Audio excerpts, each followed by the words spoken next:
Graça e paz a todos, queridos amados irmãos e irmãs em Cristo. Nós vamos, com a ajuda de Deus, dar continuidade no estudo do Evangelho segundo Mateus. Nós temos feito uma pausa no texto do capítulo 3, a fim de meditarmos em alguns dos aspectos fundamentais sobre a mensagem do Santo Evangelho, mensagem essa que está sendo aqui proclamada por João Batista. E nós vamos então retomar o texto a partir do verso de número 10, onde João Batista está dando continuidade na pregação do Santo Evangelho. Está escrito assim: e também agora está posto o machado à raiz das árvores. Toda árvore, pois, que não produz bom fruto, é cortada e lançada no fogo. Então, o que nós percebemos aqui, mediante a proclamação do Evangelho feita por João Batista, é de que o anúncio do Evangelho diz respeito a alertar os homens do juízo de Deus que está por ser executado sobre a humanidade. Da ira de Deus que está por ser derramada sobre os homens por causa dos seus pecados. João Batista já havia falado sobre isso no verso 7, quando ele vai repreender os fariseus e os saduceus, que eram hipócritas em seus corações, porque estavam ali ouvindo a mensagem de João Batista que falava sobre o arrependimento dos pecados, mas em seus corações eles não sentiam a menor necessidade de se arrependerem. Por quê? Porque eles não se achavam pecadores. Eles se achavam dignos diante de Deus por causa da sua genealogia, por causa de serem filhos de Abraão, ou por causa da sua religiosidade, por causa das obras da lei, dos seus atos de justiça. Eles achavam que poderiam se tornar dignos da salvação, dignos do amor de Deus por intermédio das suas obras. E João Batista vai demonstrar a eles que eles estavam completamente equivocados e vai repreendê-los severamente, conforme nós vimos no final do verso 7, quando ele diz: raça de víboras, quem vos ensinou a fugir da ira futura, da ira vindoura? Ou seja, há uma ira que vai ser derramada sobre a humanidade por causa dos seus pecados. E a menos que os homens se arrependam dos seus pecados e creiam no Salvador, a menos que os homens se rendam conta da necessidade que eles têm de serem salvos, eles estão sob condenação. Eles estão sob pecado. Então o anúncio do Evangelho diz respeito a isso. Conforme o apóstolo Paulo nos diz muito claramente na Epístola aos Romanos, todos pecaram e destituídos estão da glória de Deus. Toda a humanidade já nasce nessa condição. E por causa da nossa natureza pecaminosa, por causa das transgressões à lei de Deus que nós cometemos, por causa dessa natureza, isso vai despertar então, na natureza santa e justa de Deus, um senso de juízo, de justiça, de julgamento. E esse julgamento será derramado em forma de ira sobre os pecadores. Mas antes de derramar a sua ira, como condenação por causa dos nossos pecados, Deus proveu o meio pelo qual nós poderíamos ser poupados desta ira, ser poupados do seu julgamento. O meio pelo qual nós poderíamos ser justificados diante de Deus. E esse meio é proposto pelo Evangelho em Cristo Jesus, nosso Salvador. Ele veio e cumpriu a lei de Deus no nosso lugar. Viveu uma vida inteiramente santa e justa, sem pecar. Ele cumpre a lei de Deus no nosso lugar, a lei que nós éramos incapazes de cumprir. Mas além disso, ele toma sobre si todos os nossos pecados, todas as nossas transgressões e paga o preço por elas na cruz. Ele é condenado no nosso lugar. A condenação que deveria vir sobre nós é lançada sobre ele. A ira de Deus, da qual João Batista está falando aqui, que deveria ser lançada sobre nós por causa dos nossos pecados, é lançada sobre Cristo naquela cruz. Então ele morre por causa dos nossos pecados. A justiça de Deus é cumprida sobre ele. Ele morreu. Mas ao terceiro dia ele ressuscitou, provando Deus assim que aceitou o seu sacrifício. E agora, quando nós olhamos para Cristo, e quando nós depositamos em Cristo a nossa confiança, que o seu sacrifício, que o seu sangue derramado naquela cruz é suficiente para me justificar diante de Deus, para me poupar da ira de Deus, para perdoar os meus pecados, então eu sou salvo diante de Deus. Mas é necessário eu proclamar esta mensagem para que as pessoas sejam salvas. Por quê? Porque do contrário, haverá um outro derramar da ira de Deus, mas desta vez sobre os ímpios. Dessa vez, o derramar da ira de Deus por toda a eternidade sobre todos aqueles que rejeitaram o seu Filho Jesus. O inteiro derramar da ira de Deus pela eternidade é o que nós conhecemos como o inferno, a condenação que todo pecador sofrerá pela eternidade por ter rejeitado o Evangelho de Cristo. Então, a proclamação do Evangelho diz respeito a isso. Onde não há o verdadeiro Evangelho sendo proclamado, não há poder de Deus sendo aplicado para a salvação, como o apóstolo Paulo nos diz na Epístola aos Romanos. O Evangelho é o poder de Deus para a salvação de todo aquele que crê. O Espírito Santo de Deus, que foi enviado pelo Senhor Jesus Cristo, veio com uma missão, conforme o Senhor Jesus nos ensina no Evangelho de João.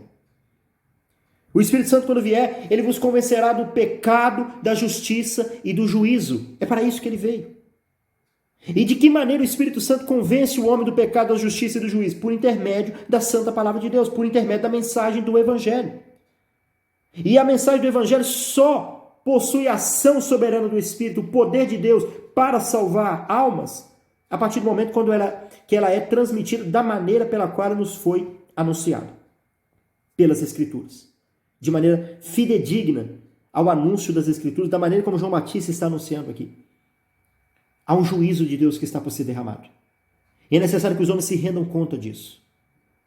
Mas o falso evangelho tem feito muitas pessoas que estão nas igrejas contemporâneas, de uma maneira muito contraditória, elas afirmam crerem em Jesus como Salvador, mas ao mesmo tempo elas não reconhecem a necessidade que elas têm de ser salvas. Por quê? Porque quando você demonstra a elas, mediante as Escrituras, que todos os pecados estão separados de Deus por causa disso, elas dizem, não, eu não sou pecador, eu sou uma boa pessoa. Quando nós demonstramos para ela, como está na Epístola aos Efésios, nós nascemos mortos em delitos, nós já nascemos mortos espiritualmente por causa da nossa natureza contaminada pelo pecado, elas nos dizem, não, eu nasci uma boa pessoa, eu sou uma boa pessoa. Eu tenho livre arbítrio e posso escolher ir até Deus ou não. Eu tenho, através das minhas próprias obras, a capacidade de ser salvo, de ir para o céu. Eu posso me tornar digno do amor de Deus pelas coisas que eu faço, pelas minhas boas obras, ou pelos atos religiosos que eu pratico. Ou por fazer parte de uma determinada igreja, eu estou adquirindo a minha salvação. O que elas estão dizendo? De maneira muito incoerente, elas estão dizendo que creem em Jesus como Salvador, mas elas estão dizendo que elas não precisam ser salvas, porque elas não são tão más assim, porque elas não são pecadoras. Percebe? A palavra Salvador diz respeito exatamente ao ato de alguém que está salvando pessoas que estavam perdidas, que estavam numa situação de condenação, que estavam precisando ser salvas. A palavra salvação diz respeito a isso, a redenção, a resgatar pessoas que estavam perdidas. Ora, se você não se acha perdido, então Cristo não veio para você, então você não é um verdadeiro cristão. O Senhor Jesus vai nos falar muito claramente no Evangelho segundo Marcos, no capítulo 2 e verso 17, veja o que ele diz. Disse-lhe Jesus, os sãos não necessitam de médico, mas sim os que estão doentes. Eu não vim chamar os justos, mas sim os pecadores ao arrependimento. Uma pessoa que não se acha doente espiritualmente, que não acha que nasceu morta em delitos, é que ela não acha que precisa ser vivificada pelo Espírito de Deus por intermédio do Evangelho, essa pessoa, ela está recusando Cristo. Por quê? Porque Cristo não veio para os sãos, não veio para aqueles que se acham em boa condição espiritual, mas ele veio para os doentes. Ele veio para aqueles que estavam numa situação de morte espiritual, estavam perdidos, separados de Deus por causa dos seus pecados, e agora, por intermédio da sua obra da cruz, por intermédio do santo evangelho, esses homens poderão ser salvos. Esses homens poderão ser vivificados, poderão nascer de novo, poderão ter uma nova vida, uma nova natureza em Cristo. Ele veio não para os justos, não para os que se acham justos, mas ele veio para os pecadores, para que eles se arrependam dos seus pecados e sejam justificados diante de Deus. Então a pessoa que diz, não, eu não sou pecador, ou os meus pecados não são tão graves assim, eu não sou culpado da morte de Cristo. Por quê? Porque eu posso conquistar o amor de Deus por causa das minhas obras. Elas estão recusando Cristo. Por quê? Porque Cristo não veio para os que se acham justos, ele veio para os pecadores arrependidos. Percebe? Então, João Batista vai anunciar aqui que há um juízo a ser executado da parte de Deus sobre os homens por causa dos pecados. E ele diz, está posto o machado à raiz das árvores. Ou seja, o juízo de Deus está por vir. Ele está chegando. Muitas pessoas dizem assim, mas Jesus ele não veio para julgar. Essa mensagem está em desacordo com a palavra. Jesus não veio para julgar. Vejamos o Evangelho segundo João, no capítulo 12, verso 47. Está escrito assim, se alguém ouve as minhas palavras e não lhes obedece, eu não o julgo, pois não vim para julgar o mundo, mas para salvá-lo. É verdade. Jesus não veio para julgar. Está escrito. Porém, o que nós precisamos compreender é que ele, na sua primeira vinda, não veio para executar juízo, não veio para julgar diretamente pessoas. Mas o seu ato, a sua obra, por si só, já executou juízo. A sua obra, por si só, já trouxe uma sentença. E nós vemos isso muito claramente no próprio Evangelho segundo João, no capítulo 3, e verso 18, onde está escrito assim, quem nele crê, ou seja, quem crê em Cristo, não é condenado. Mas quem não crê, já está condenado, porque não aceitou o nome do Filho unigênito de Deus. Porque não creu no Filho de Deus. Percebe? É exatamente por isso que João Batista vai poder dizer aqui, o machado já está posto na raiz das árvores. Ou seja, o julgamento, o juízo de Deus está próximo. Por quê? Porque Cristo viria para cumprir a justiça de Deus no nosso lugar, viria para cumprir a lei de Deus no nosso lugar, viria para cumprir inteiramente a justiça de Deus. E assim, quando nós cremos nele, esta justiça é lançada sobre nós. Nós somos revestidos dessa justiça, nós somos absolvidos diante de Deus, poupados da sua ira, somos justificados diante de Deus e salvos. Mas aquele que não crê já está condenado, está sob condenação. Por quê? Porque a única maneira que nós temos de sermos considerados justos diante de Deus é por intermédio da justiça de Cristo. Então João Batista vai dizer aqui, o machado já está posto, o juiz está vindo aí. É verdade, Cristo não veio para julgar, mas a sua obra por si só trouxe uma sentença. Quem crê, como nós lemos aqui no Evangelho de João, não será condenado. Mas quem não crê já está condenado. Por quê? Porque a obra de Cristo já trouxe uma sentença. Ok? E qual é o parâmetro para determinar se essa árvore vai ser cortada ou não? Seguindo a linha de raciocínio aqui de João Batista vai comparar pessoas a árvores e o machado aqui é o juízo de Deus que está por ser executado. Mas o que determina se essa árvore vai ser cortada ou não? Continuação do verso 10. Toda árvore, pois, que não produz bom fruto é cortada e lançada no fogo. Então o que vai determinar se essa árvore vai ser cortada e lançada no fogo ou se ela vai ser poupada do fogo? Que é um símbolo aqui da ira de Deus, que ele já nos falou no verso 7. Olha, aqui que muitos se equivocam, muitas pessoas acham que esses bons frutos aqui dizem respeito às boas obras que nós possamos fazer através do nosso próprio esforço, da nossa própria capacidade, as nossas obras de justiça, feitas com a intenção de nos tornarmos dignos diante de Deus ou de sermos poupados da ira de Deus por causa dessas obras que nós estamos fazendo. As obras de caráter religioso, os atos religiosos, os rituais religiosos que nós praticamos. Então essas pessoas acham que esses bons frutos aqui são coisas que elas podem produzir em si mesmas, pelas suas próprias capacidades. Então o que elas fazem? Olha, a árvore que não produz bom fruto vai ser cortada. Então o que eu tenho que fazer? Eu tenho que produzir fruto. Então elas vão pelo próprio esforço, pelos meios que elas acham possuir, produzir esses frutos. Elas vão fazer boas coisas. Elas vão fazer boas obras. Elas vão ajudar pessoas. E estas coisas em si mesmas não são más. Fazer boas coisas, ajudar pessoas, fazer boas obras, isso não é mal em si mesmo.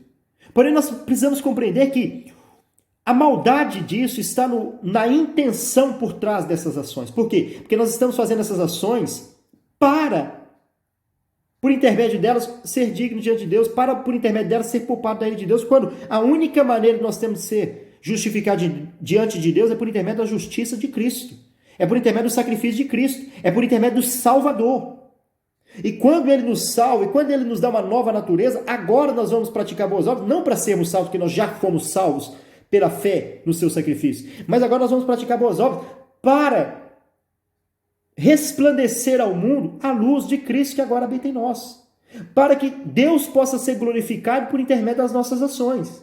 Nós vamos fazer as coisas em gratidão ao que Deus já fez por nós, e não para adquirirmos ou nos tornarmos dignos da salvação. Então, esse fruto do qual João Batista está falando aqui não são as boas obras, porque o profeta Isaías, no capítulo 64, verso 6, vai dizer: as nossas melhores obras de justiça são como trapos de imundícia diante de Deus. Não tem nenhum valor diante de Deus, quando elas são provenientes da nossa natureza caída. As nossas obras só podem ser aceitas por Deus em Cristo. E uma obra proveniente do Espírito Santo de Deus que agora habita em nós, uma obra em Cristo, feita em Cristo, ela jamais será feita com a intenção de obter crédito diante de Deus, com a intenção de se tornar digno diante de Deus. Ela sempre será feita para a glória de Deus. Sempre. Ok? Então, de que fruto João está nos falando aqui? Ora, nós precisamos ler o texto, o versículo dentro do seu contexto. Ok? O fruto do qual João está falando aqui no verso 10, ele já o descreveu no verso 8. Quando ele diz: produzir, pois, frutos dignos de arrependimento. Ok? O fruto aqui é o fruto do arrependimento. E que fruto é esse? Nós já temos meditado nisso nos estudos passados. É o fruto de uma vida transformada pelo poder do Evangelho. É uma total transformação do ser de dentro para fora, operada em nós pelo Espírito Santo. É a obra de regeneração, que vai agora, o Espírito Santo que habita em nós, vai agora produzir o fruto do Espírito, que nada mais é do que uma vida transformada, um caráter moldado à imagem de Cristo, à vontade de Deus manifesta pela sua palavra. Uma árvore, normalmente, ela não precisa fazer um esforço sobrenatural para produzir o fruto do qual a sua natureza propõe produzir. Imaginemos um pé de laranja. Ele não precisa se esforçar de maneira sobrenatural para produzir laranjas. Não, faz parte da sua natureza. É claro que a quantidade de laranjas que ele vai produzir e a qualidade dessas laranjas vão ser influenciadas por outros fatores, por outros elementos, como a qualidade da terra, se aquela planta foi regada, se ela foi cuidada da maneira adequada. Ok? Mas o ato de produzir laranja flui da sua natureza. Assim também, o nascido de novo em Cristo, aquele que tem uma nova natureza em Cristo Jesus, ele não precisa fazer um esforço sobrenatural para produzir fruto para a glória de Deus. Não, isso vai fluir dessa nova natureza. E automaticamente vai fluir para a glória de Deus. E é natural que um nascido de novo deve evidenciar esse novo nascimento por intermédio de boas obras, por intermédio de fruto sendo produzido para a glória de Deus. Porém, esse fruto não é oriundo do esforço humano, não é proveniente da nossa própria capacidade, do nosso esforço, dos nossos méritos, mas ele é proveniente do Espírito de Deus. Existem alguns verdadeiros cristãos que são verdadeiramente salvos em Cristo, nasceram de novo em Cristo, mas eles não têm produzido o fruto do Espírito da maneira pela qual eles gostariam. Então eles começam a duvidar da sua salvação, eles começam a olhar para si mesmos e dizer: eu acho que eu não sou salvo, eu não tenho produzido o fruto do Espírito, eu não tenho vivido uma vida inteiramente para a glória de Deus como eu gostaria. E eles começam a se questionar. E o que eles precisam compreender é que é natural desta nova natureza que o fruto do Espírito seja produzido. Porém, um fruto será produzido na medida em que os elementos necessários para que esse fruto seja produzido estejam sendo utilizados da maneira correta. Assim como uma árvore precisa de uma boa terra, precisa ser regada, precisa ser cuidada para que ela possa produzir um bom número de frutos e um fruto de boa qualidade, assim também o verdadeiro cristão, ele precisa permitir um livre acesso do Espírito Santo que nele habita para que o fruto do Espírito possa ser manifesto. É necessário, então, essa pessoa utilizar dos meios da graça que Deus nos deixou exatamente para a nossa santificação. É necessário nós utilizarmos a palavra de Deus, que é o que nos alimenta. É necessário nós utilizarmos a oração, que é o que nos faz crescer em intimidade para com Deus, no nosso relacionamento para com Deus. É necessário nós estarmos em comunhão com verdadeiros cristãos em uma igreja bíblica local, para que nós possamos ser moldados à imagem de Cristo e crescermos em santificação. Então, sem a utilização dos meios da graça, obviamente, o fruto do Espírito será prejudicado. Por isso que o apóstolo Paulo vai dizer, não extinguais a ação do Espírito, não entristeçais o Espírito Santo que habita em vós, ou seja, é necessário que nós deixemos que a ação do Espírito em nós seja permeável. Porém, quem vai produzir esse fruto não somos nós, é o Espírito de Deus. E é desse fruto que João Batista está falando aqui. A árvore que não produz fruto, que não produz bom fruto, é cortada e lançada no fogo. Mas a árvore que produz fruto, ela é poupada da ira de Deus. E qual é esta árvore que produz bom fruto? É aquele que produz o fruto digno de arrependimento. É aquele que reconhece a necessidade que ele tem de um Salvador, se arrepende dos seus pecados, declara a sua total dependência a Cristo Jesus para a sua salvação. Então, o Espírito Santo vem habitar nesta pessoa que foi justificada pela fé em Cristo. E ele começa então a nos transformar a imagem de Cristo por intermédio dos meios da graça. Ele começa a nos santificar pela palavra de Deus, pela oração, pela comunhão com outros cristãos. E o fruto do Espírito começa a ser produzido em nós para a glória de Deus, que dá evidência de que verdadeiramente essa pessoa foi salva em Cristo. Meditemos nisso, queridos, e que verdadeiramente nós possamos estar salvos em Cristo, salvos da ira de Deus, e que esse bom fruto possa estar sendo produzido em nós pelo Espírito Santo, para que naquele dia nós não sejamos lançados no fogo da ira de Deus, como João Batista nos anuncia aqui nesta passagem. Que Deus abençoe a todos.